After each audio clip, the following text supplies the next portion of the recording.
This is Liquid Gold. All right, where the whiskey is rye, the booze news anchors are high, and the guests are fly. This is Liquid Gold. That's not a lie. We have a songwriter here today, so we thought we'd start with an extended version of our rhyme today. Impressed. I'm your host, Mike Wolf, along with my co-host, Kenneth Dedman. and we are getting right into drinking season. We have the book Cheer, a Liquid Gold holiday drinking guide, coming out November 15th. It's actually sitting here on the studio table, Miss Abby Walters' copy. So we will be, and we're going to talk a little bit about our first kind of preview event, which will be at the Wicked Market, October 31st, Halloween, at Love and Exile Winery, right there off Main Street in East Nashville. Super easy to find. Amazing patio and everything over there. So today we're talking about the Sazerac cocktail, and we're here with a wonderful guest. She's from Furever Friends, which she's going to tell us all about. She's a dog person, so she's our person. She also teaches cocktail classes at Standard Proof downtown. We'll get into a little bit of that. And runs the Wicked Market along with a few of her partners here in Nashville, which does all these amazing events. And Halloween is kind of like, that's like right in your wheelhouse. It's like the Wicked Market squared. It couldn't be more made for us. Yeah, it's just amazing. Well, Abby, it's great to have you. How is your autumn going so far? How's life? Yeah, life's great. I'm loving it. I'm super honored to be here today. Just lots of dog walks currently. Just enjoying the weather. Well, we're going to get into what Furever Friends is, and this is perfect since we have a dog in studio, our mascot, Chris, in the house. Let's see if Chris, you want to say anything? What'd you think, Chrissy? What'd you think? He's sleeping peacefully. No farts yet. We love him. The autumn of his life. Yeah. And autumn's a great time to talk rye whiskey. And I think that's kind of what Kenneth and I were kind of messaging about, talking about which cocktails, some of the big ones that we haven't hit. We still want to do old fashioned. We still need to do Manhattan. So today we're going to talk about the Sazerac and what makes it special. We'll give you a recipe here. There are some myths associated with the Sazerac that, it was the first cocktail ever created. That myth has been kind of debunked. Probably the old-fashioned would have to take that moniker. But the Sazerac was really special in that it's this very regional cocktail. Comes from New Orleans. Originally a mixture of cognac and some sugar and a special bitters that were made there in New Orleans by a man named Antoine Peychaud. And he made these really special bitters that have a very unique flavor. The recipe has probably changed a little bit over the years, but the bitters still live on. Sazerac, the company, that's where it gets a little confusing. Sazerac, the company, actually bought the rights to make those bitters, so they've kept them going and everything. But so the original one, cognac, Peychaud bitters, some sugar, and then one of the defining characteristics and what takes it really to that New Orleans, French Quarter, French origins is the addition of absinthe. So basically you rinse a glass with absinthe, or you say throw like a tablespoon of absinthe in there, swirl it around. Some people don't like to discard all of it. I don't know how do you discard all, or do you kind of leave Use a an little atomizer. bit? Oh, atomizer. Yeah, see, Kenneth is a true professional over here. So he'll just spray a little bit in there, and that'll really accentuate the aroma. But Also, this is an easy limits the amount of absinthe you're putting in there. Mm-hmm. Like, if someone wants a lot more, then as a bartender, if someone wants more absinthe in there, then they'll tell you. Yeah. Then you could just take a little spoon it in there. Yeah, always less That's is the more power that with you stirred have. cocktails, I think. Yeah, it started as this cognac cocktail because they were importing a really special cognac into New Orleans called Sazerac de Forges et Fils. I don't speak French, but that's as good as I can do. And this was a cognac that became really popular in that area. And then when phylloxera, when that epidemic happened in France, and cognac was really rare, started getting more rare to find in America, then they switched over to rye whiskey, and that's why it became and came to be known as a rye whiskey cocktail over the years. But we want to give you a little recipe here to get you started, and then we're going to circle back to the Sazerac later. But you can have 2 glasses in front of you. This is a drink where you don't really need fancy tools. You don't need anything but ice and your ingredients and a couple of glasses, because some old school ways you can make this cocktail, say in New Orleans, you take one old fashioned glass, you fill it with ice, you throw in 2 ounces of rye whiskey, or you could do 2 ounces of cognac if you want to go original style, or you could go an ounce of cognac and an ounce of rye to do that kind of split base. That's been more popular lately, I would say. So throw that into your glass with ice. Your other glass that you're going to be drinking out of, you want that full of ice as well. You could just store it in the freezer and make it really cold, but you can have it just chilling with ice. So in the glass where you're making the drink, you put your 2 ounces of booze in there. Then say a 1/4 ounce of a Demerara syrup, so turbinado sugar, 2 parts of that to 1 part water. And then say 2 to 3 dashes of the Peychaud's bitters. And then maybe 1 dash of Angostura if you've got that around. That can be nice to kind of complement the flavors of the rye whiskey, the spice. And then you're stirring that to chill it down, to open up some of the flavor, to introduce some of that water. And then you're taking some absinthe, if you want to, in the glass that is chilling, and you are putting some absinthe over the ice, swirling that around. Then I would wait 2 to 3 minutes, let everything chill down really nice. Take the glass that's chilling with the absinthe and just dump it out in the sink. So you're discarding all the absinthe, and then you're just straining that cocktail, the concoction of either a split base of cognac and rye, or cognac or rye, and the syrup and the bitters, and you're straining that into the glass that's been rinsed with the absinthe. And I think one of the things why we say that it's so important to make this drink cold is because this drink is served neat, and with the spice inherent in the absinthe and the bitters and the whiskey or the cognac, you just want this drink cold. So this is a really important part about that drink. You want the glass chilled. You can pull it from the freezer, maybe from the fridge. Place I was working at in Denver 15 years ago, they had a bar manager who was really into the Sazerac. And we had a special container of glasses that were in a cold part of the refrigerator, a cold part of like the low boy, where we would pull the glasses from. So that's a Sazerac. We'll come back around to it because Abby's got some cool whiskeys that we could talk about that she uses over at Standard Proof. But so we'll drink to that cocktail. Cheers, everybody. Cheers. Cheers. Cheers. Yeah. Hey, we won't tell them the fancy stuff that we're drinking. All right. So Abby, Yes. now that we've got some drinks, tell us about Furever Friends, because I have a really amazing leash that I use to walk my giant dog, George. Yay. And it's held up. Hell yeah. It has like some nice give to it. And but it's held up. He's 150 pounds, I think. Good Lord. But yeah, tell us about Furever Friends and how you got started and all that. Yeah.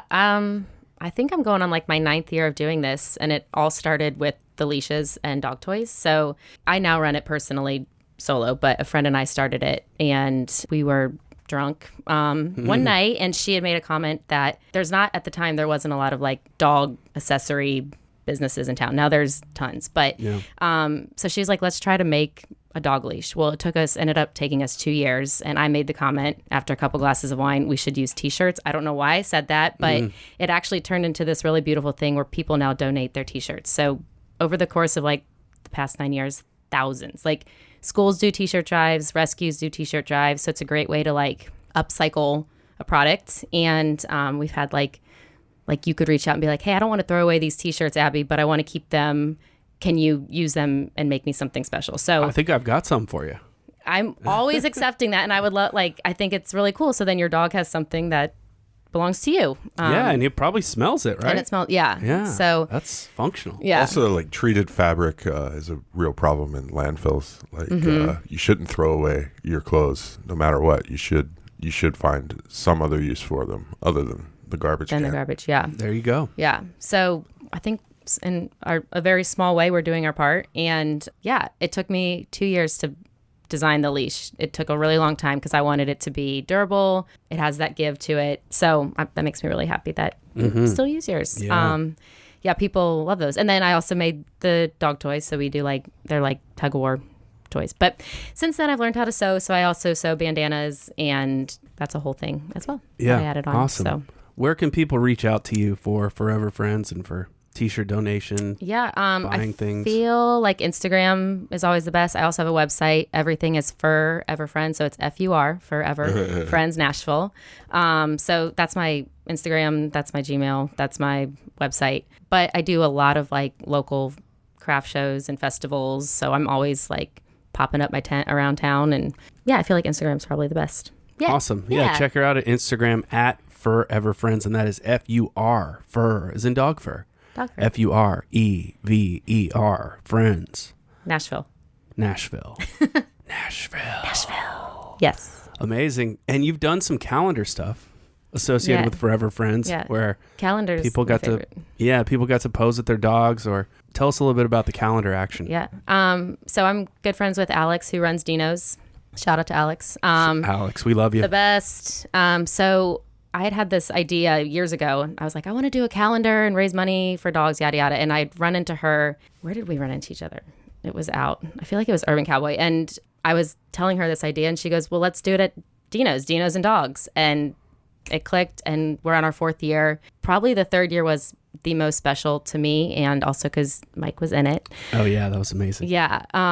So obviously we're all industry peeps, and that was the year of the pandemic, and obviously it's still going on. But where our fellow restaurant people were out of jobs. So typically we give back to rescues only, but this was really special. We featured local bartenders, owners, restaurateurs, and their dogs in Dino's. And then we donated half to Tennessee Action for Hospitality and half to Wags and Walks, which is a foster rescue program here in Nashville. So over the past 4 years, we've raised over $10,000 for our community and mainly rescues, but also, organizations that help the people in this community. Incredible. So, that's very special to me. And Dino's is like the coolest place ever too. So certainly is. Yeah, to be part of that's really cool. Now they got the Dolly lemonade stand thing out back that Kelly likes to pose on. Yeah, she's always on that thing.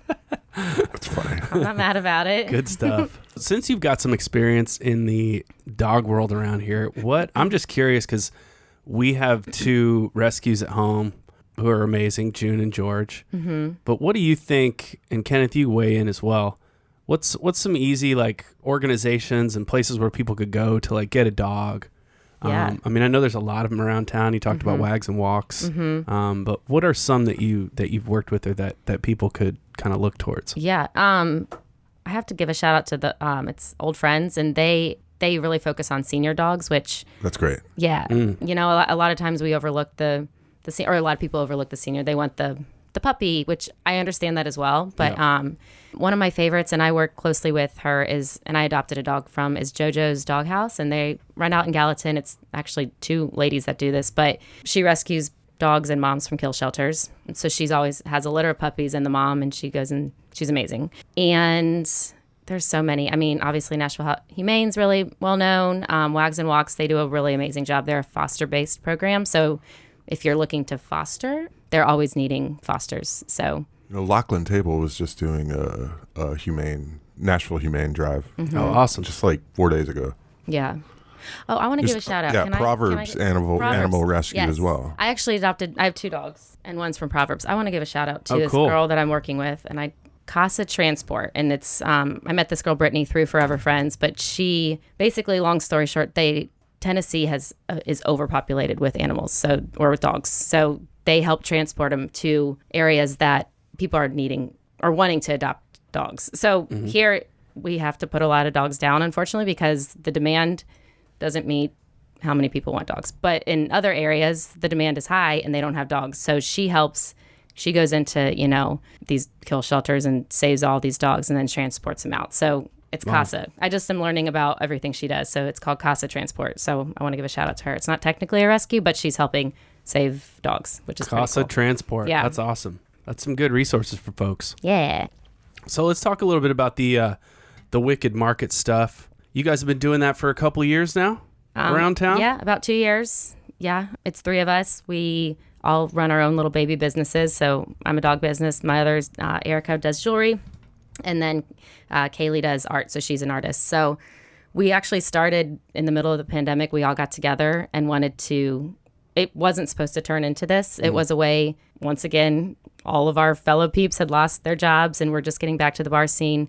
Bars weren't making money, bartenders and servers weren't making any money. And so we were like, how can we just do this one night of this pop-up and let's just, bring on a few of us. There was 5 of us at the time. And we popped up at Crying Wolf. And this was right after they got back after the tornado and all that. It was this magical, perfect night. I remember Daniel, the owner, came up to me just and hugged me, and he was like, that was the most amazing, like tears in his eyes. I don't want to call him out.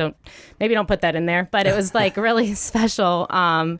And yeah, so we pop up every full moon, and we feature local artists and vendors, mainly art, the creator. We like to give, a platform to people who are just starting out too. And now it's been really cool to see them grow. Yeah, but it's in every full moon market, and we pop up at restaurants and bars for that reason, to help bring restaurants and bars, the places we love, our community, help bring them money, but also bring the small businesses, money. Bringing people together. Yeah, it's a community event for sure. Yeah. Halloween's off-brand-ish because it's not not the full moon. Yeah. So, but it's also very much on brand. So that's perfect. Yeah.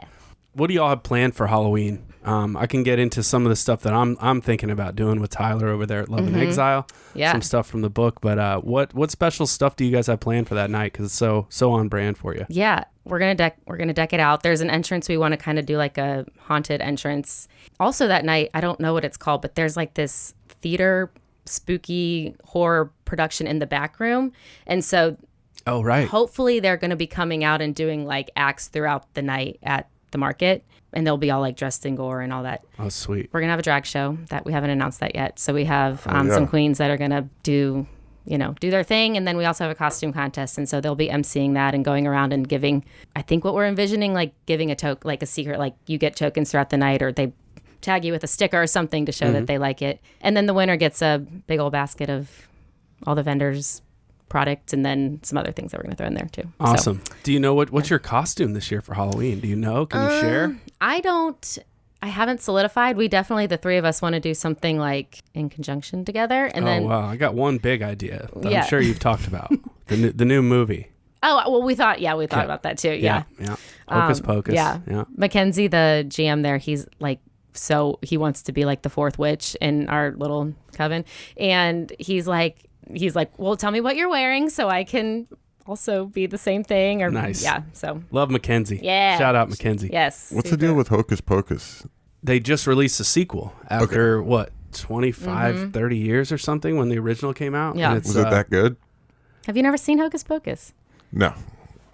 It's a fun one. I haven't seen very many. I know Bette Midler's in it. Yep. I think I've only seen one movie with her. Yeah, and the sequel just came out, which we watched. Had to watch with my daughter and my wife last weekend. Was it good? Yep, had to. Yep. Did you enjoy it? It was, yeah. It was good. It wasn't as good as the original, but that's to be expected. It never is. How about you, Kenneth? You got a Halloween costume this year? Yeah, Tommy Chong. Tommy Chong. So that makes me Cheech Marin, I guess. Sure. What if we did Cheech and Chong as zombies? Can we do that? No problem. Let's do that.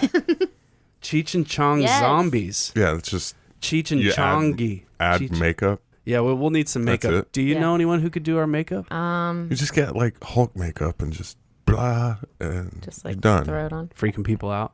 I don't know. We'll find it on YouTube. Like how to. I mean, I could maybe do it for you. Maybe. Okay, thank you. You got a lot on your plate that day. We don't want. I would make room. We penned you in. Okay. All right. Well, we'll be there at the Wicked Market on Halloween, October 31st. It's a Monday night, but it's going to be a party over at Love and Exile, which is right there on Main Street. It will be the first place to buy the book, Cheer, a Liquid Gold Holiday Drinking Guide. Yeah. It'll be the first time that you can purchase that and get all your holiday gifts together. So we look forward to that. We will be doing that night some zombies. Maybe like a zombie punch with the folks at Love and Exile. But we'll be featuring some of the zombie content from the book. And I'm going to read a section from the zombie portion of the book right now. This is the late night reading hour. The Halloween decorations are flickering outside. The sounds of the wild animals beckon through the night. The hoot of the owl, who cooks for you, who cooks for y'all, echoes in the canyons. When Don the Beachcomber, a.k.a. Don Beach, the godfather of tiki drinks, created his masterpiece, Rum Rhapsody, The Zombie, in 1934, it's unclear what his motivation was. Advising guests to have no more than two, which later became one.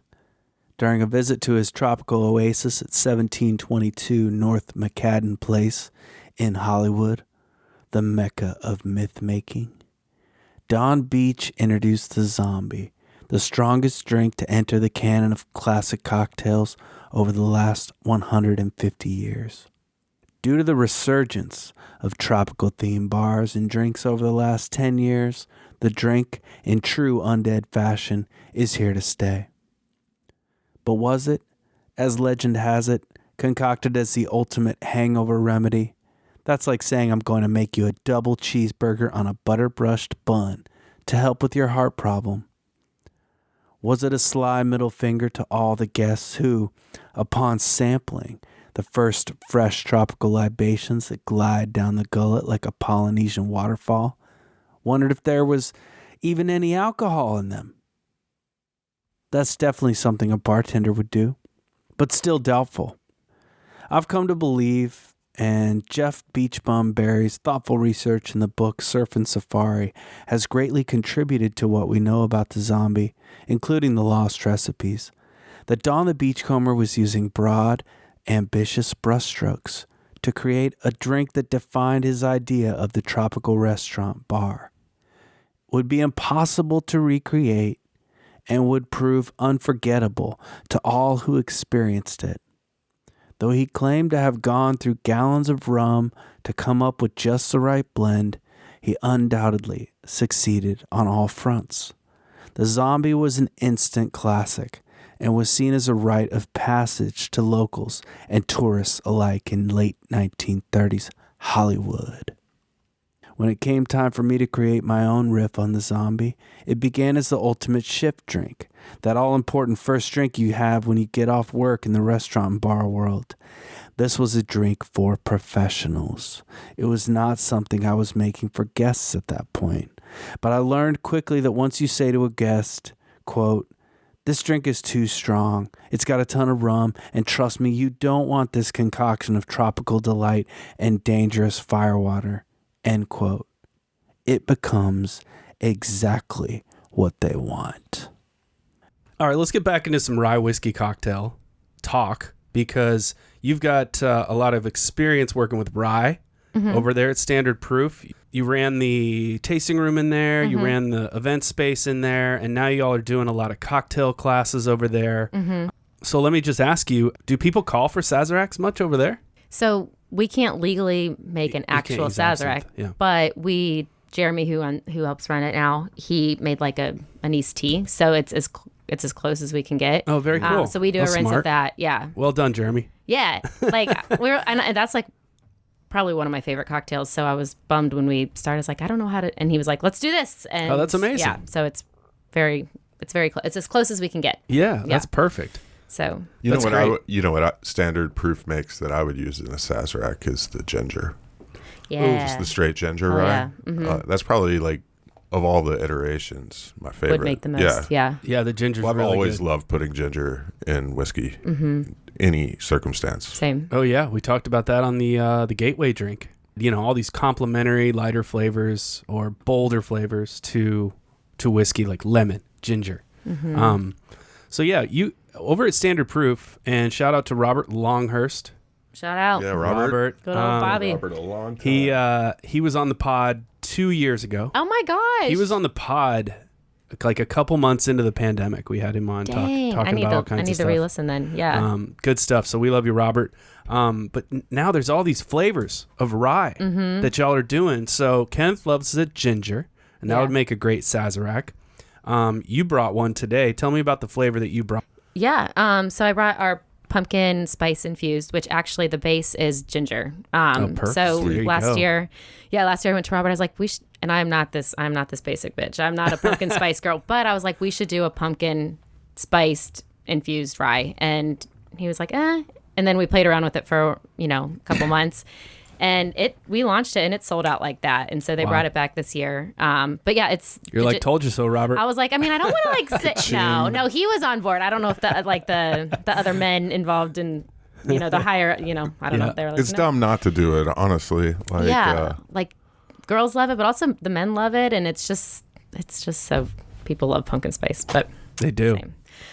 It's the nostalgic flavor that takes us all back to our childhood. But you have a cocktail that you're making with it? Tell me about that. And I got to give a shout out to Erica Hammond. She's also part of the Wicked Market, but she helps run the cocktail program at Standard Proof. And she created this cocktail last year, and I didn't think it would work as great as it does. And the first sip, I was like, this is one of my favorite drinks. But it's pumpkin spice. We do 1.5 ounces for this cocktail, and then a 1/2 ounce lemon juice, and then a 1/2 ounce of spiced agave. So just infused agave with jalapeno, basically. Ah, nice. And then a dash of cinnamon on top, and it is like the perfect fall drink. But it has a little savory, a little sweetness to it. It's really, really good. That sounds great. That hits all the notes. You got spiced and a little spicy. Yeah, which I think people are way into right now. Yeah, and it's not overwhelming spicy like the girls that come in. They're like, I don't like spice. I'm like, it's like a heat that hits you after. It's not gonna knock your socks off. It's like that little dash of cayenne that you'll put in like cornbread. Yeah. Maybe an omelet, just liven it up where you're like, what is that? What is that? Yep. It's a little secret cayenne. Yeah. Amazing. And how can people get more info about the cocktail classes there? And tell me a little bit about what the cocktail classes involve. Yeah. So when I actually started at Standard Proof, we would do them like here and there for corporate groups, and I took over GM I guess it was 1.5 years ago, and brought Erica on, and she really helped like bring these to life. And they're cool because 90% of the people out there don't know anything, and so they come in and you're like teaching them like the simplest of simple things in our minds, but to them it's like, oh, I learned how to use a shaker today, or whatever, or how to shake something and what to stir. And so she really turned these into something really cool. But anyways, you can book on our website. I always wondered, you're doing these bartending classes, which I've never done. How do you keep? Is there a certain measure of like keeping yourself from laughing at someone when they're shaking?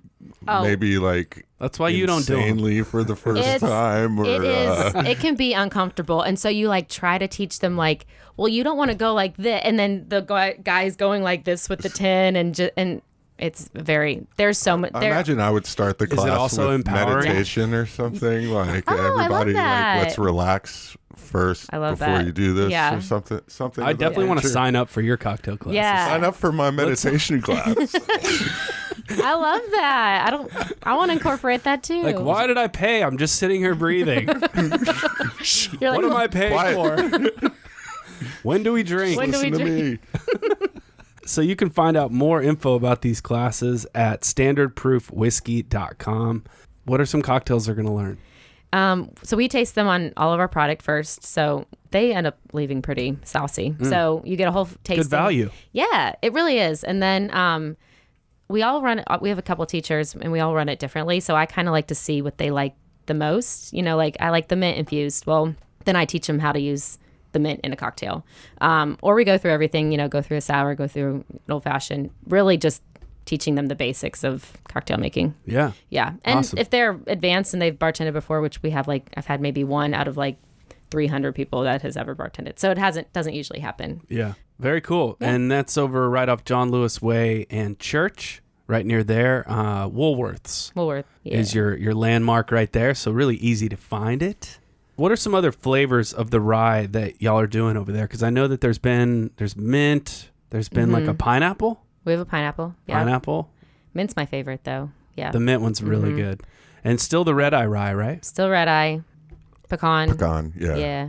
Pecan's our most popular. People love the pecan. I love that story. And for a lot of people that don't know, you can go back in the archives at liquidgold.show, find the interview with Robert Longhurst from Standard Proof, where he talks about kind of how the whole thing got started. Josephine Restaurant playing the role where you and I mixed it up for a little while there. But yeah, so he was making a coffee rye Amaro style drink for people to kind of finish off, do a nightcap. One could even argue he was a little bit ahead of the game on a deconstructed espresso martini. Yeah, for sure. So giving people something at the end of the night with a little bit of a kick, and then he ended up turning that into like the genesis for starting his own rye coffee empire. So pretty cool story. All right. And the time has come. Booze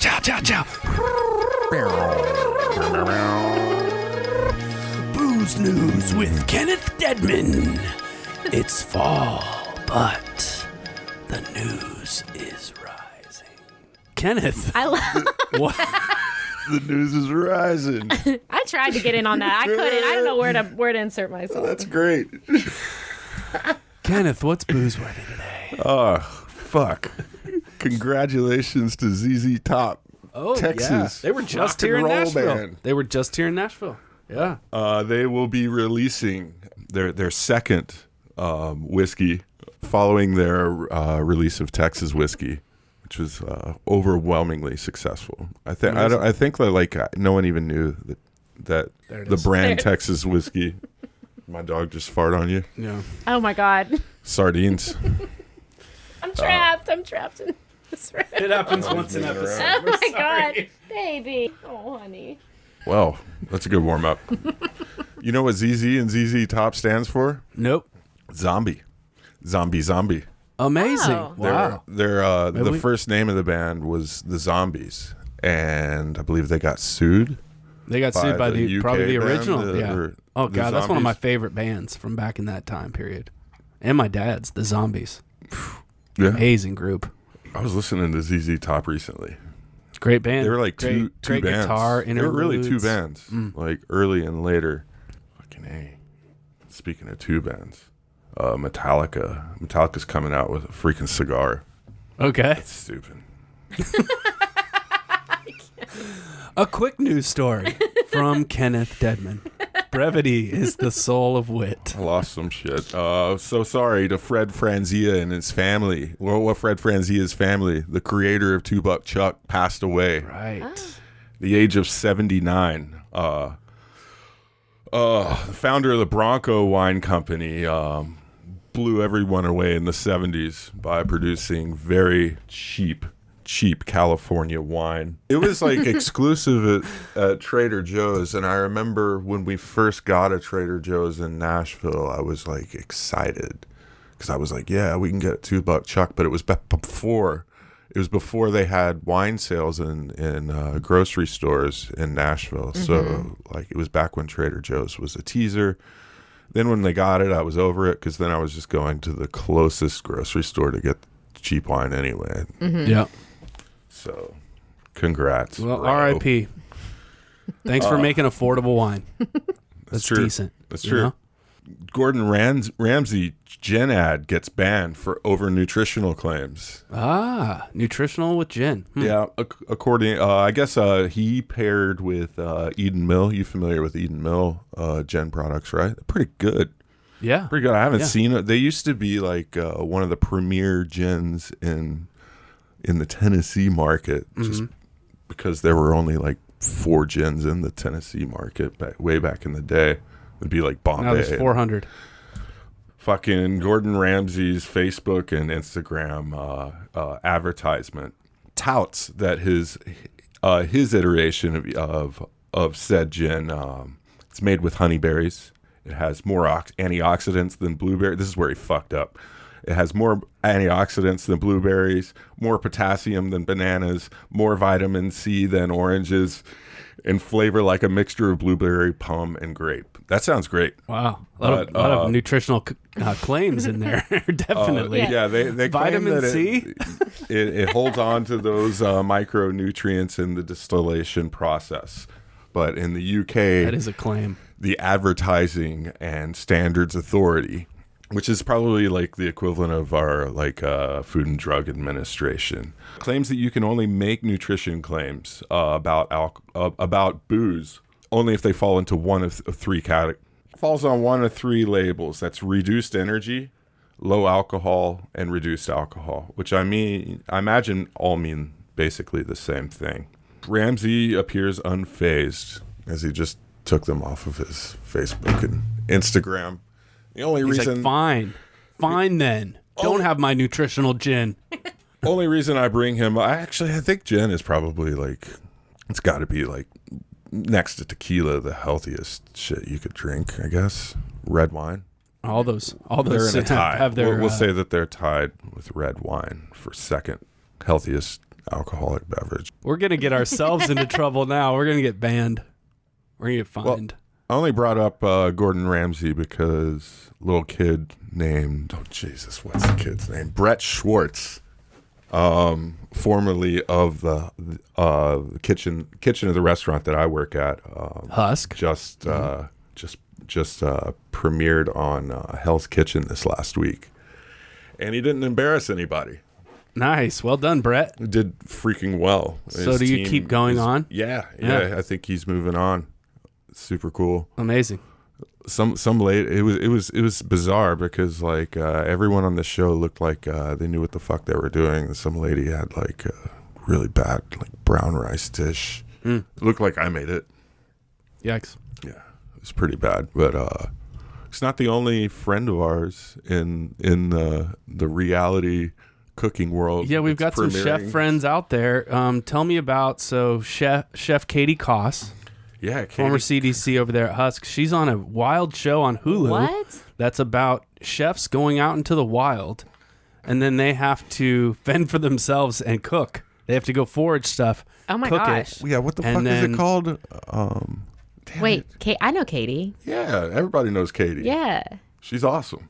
Like, she's been gone I haven't seen or heard from her in like a year and a half. Mm-hmm. Total radio silence. Mm-hmm. Is it because she's been out in the wild? Because she's been doing exactly. Yeah. It's the show's called Chefs versus Wild, and it is a Hulu original that we've all been enjoying here. Those of us who know Katie, she's an amazing chef. And reaching the peak of the culinary world has never been this demanding. In each episode of Chefs vs. Wild, 2 different world-class chefs will be dropped into the wilderness, where they'll embark on a grueling and unprecedented mission. Survive and forage enough wild ingredients to create a restaurant-worthy 5-star meal. Episodes will culminate in the chefs going head-to-head in a wilderness kitchen, using their foraged ingredients and ingenuity to create savory dishes and ultimately impress the judges. Wow. Who are the judges? So I have a feeling that I don't know that he's been on any of the episodes yet, but David Chang is one of the producers, and Chris Ying. Both of them are from Lucky Peach fame.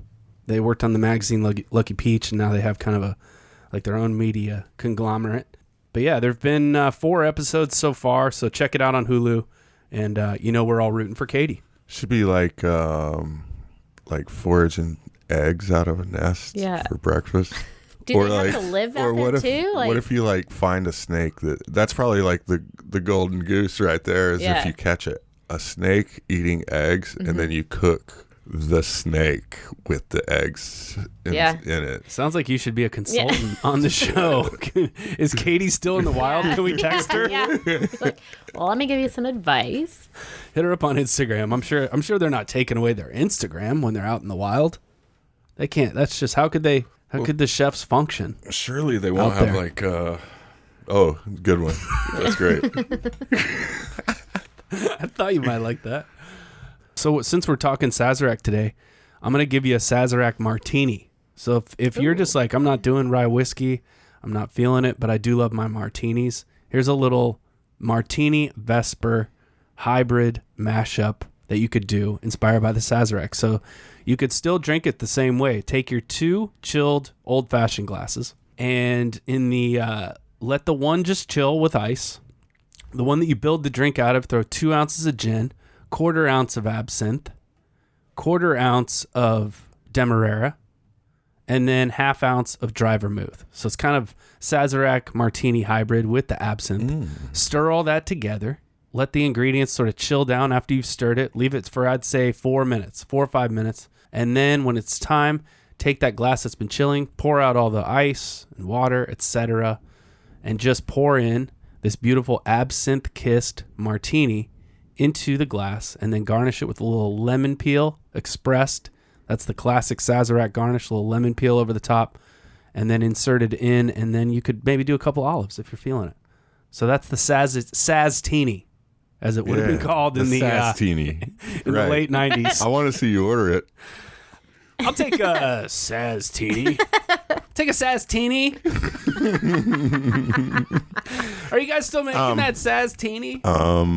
Saz-Tini, please. Maybe think a fun mod on any Sazerac is to like you choose your own spirit. You don't really have to use the traditional spirits. I like apple. Like I was about to say Saz-Tini, but apple brandy or Laird's a bottled and bond apple brandy. Apple Saz-Tini. Apple Saz-Tini, please. Make it green. Oh man, Yeah, need the use that. roses Use lime for tequila. that. Tequila. Okay, yeah. Tequila'd be great. Oh man, Definitely Little some añejo. rums. you could definitely do an añejo Sazerac, so that would be really really good. And then a rum Sazerac. That's been kind of, I think you see that version on menus a lot. Yeah. Rum Sazeracs, that's a great one. Really, it's just a matter of having those two glasses, the one that you're mixing the drink in, and then the other one that's chilling. And then do you add your, the tradition for the Sazerac would be to get the absinthe in that chilling glass so it can kind of cling to the side of the glass, and all those aromatics will be there for you. There's so many different variations on a Sazerac. I'd say the one that's become more accepted, more popular, and this is one that you can do. This is a couch cocktail, which we have a couch cocktail in the book in Cheer, the Van Hatten, one of the ultimate couch cocktails, which is really, and what that means, and we're going to have our Van Hatten recipe or Van Hatten shots episode down the road, but the couch cocktail is really just where you kind of make like a plus size cocktail, and then you just go sit on the couch. And you don't have to get up. You don't have to make yourself another one. But the Sazerac has kind of turned into that, where you have the tradition now of doing 1.5 ounces rye whiskey, 1.5 ounces cognac. So you got a full 3 ounces of booze. And then you got then I'd probably take it up to a quarter to maybe a half ounce of your Demerara syrup. And then I'd say 3 to 4 dashes Peychaus, and then, or 3 to 4 dashes Peychaus, and then 1 to 2 dashes Angostura. I like to kind of throw the Angostura in. I like and Ango. then you need your absinthe. And one thing we didn't mention, why this drink became so regionally specific to New Orleans. You couldn't get absinthe in this country for a long time. Absinthe was banned for over 100 years. So New Orleans came up with their own kind of absinthe called Herb Saint, which you can still get, which is still around. And it's kind of sweeter than a lot of absinthe. It's a little bit lighter. It also, since in the 30s and 40s, when people were making all these beautiful tiki drinks and the dawn of the tiki era was happening, absinthe was really hard to get. So Herb Saint was what they were using over here. So New Orleans, and they're sort of welcoming in this cognac that then they couldn't get because of phylloxera, then changing it to rye whiskey, having an apothecary down the street that was making these beautiful bitters that were so unique and so special. They're still alive today. And then when they couldn't get absinthe anymore, New Orleans, being the amazing bedrock cocktail community that it is, they developed their own absinthe and called it Herb Saint. So it's a cocktail that, while we dispelled the myth that it's the original cocktail, it probably is the original riff on an old fashioned.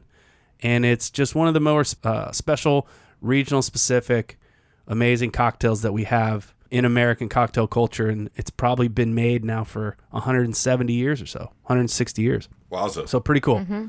That does it for today. Thanks y'all for listening. Thanks to our producer, Michael Eads, and everybody at We Own This Town. Check out all that's going on at the We Own This Town podcast network. I've been enjoying the music show lately. There's so much amazing music to be featured from Nashville and beyond. And Abby, you write some music. What's going on with your songwriting? Let's end with that, because you've had some beautiful songs. Tell us about the EPs that are available on Spotify. Abby Walters.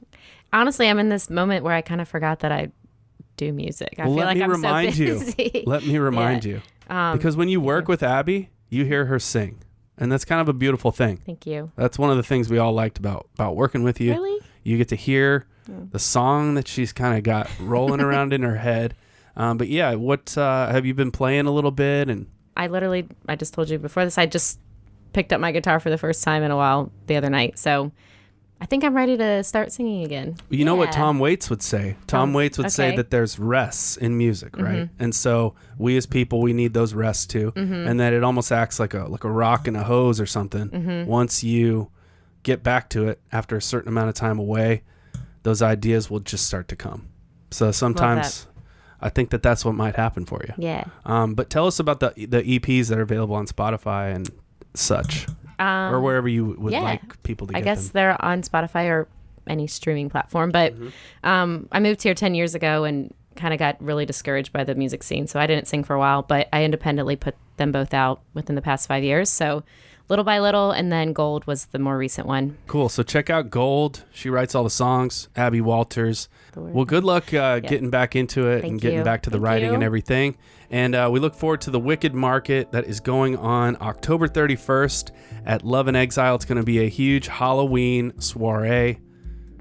Yeah. Kenneth and I will be there in some kind of garb. We're not sure. Maybe Cheech and Chong as zombies. We'll see. I can't wait. We'll see what comes together. And also find everything that Abby's got going on with Furever Friends, Furever Friends. And you can find them on Instagram at Furever Friends Nashville. And everything with the Wicked Market is at the Wicked Market. Yeah, you can find everything there at the Wicked Market. They'll be doing stuff every full moon and a couple other special ones as well. So look for that as we get into the holidays.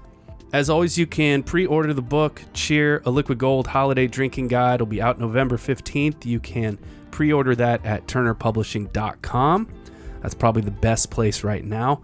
Launching soon, designed by your friend, Ashley Danke. Yeah, I heard. MikeWolfBooks.com will be coming soon, and I'll have books and more info there at MikeWolfBooks.com. And as always, all the websites and all the tags, follow us, liquidgold.show on the web, our new site. You can go through and listen to all the 102 episodes that we've done of this show, and we're just getting started. The list is large. Yes. Abby, thank you so much. Thank you. Thank you, Abby. Thank you so much. We'll see you next time right here on Liquid Gold. Later, Tater.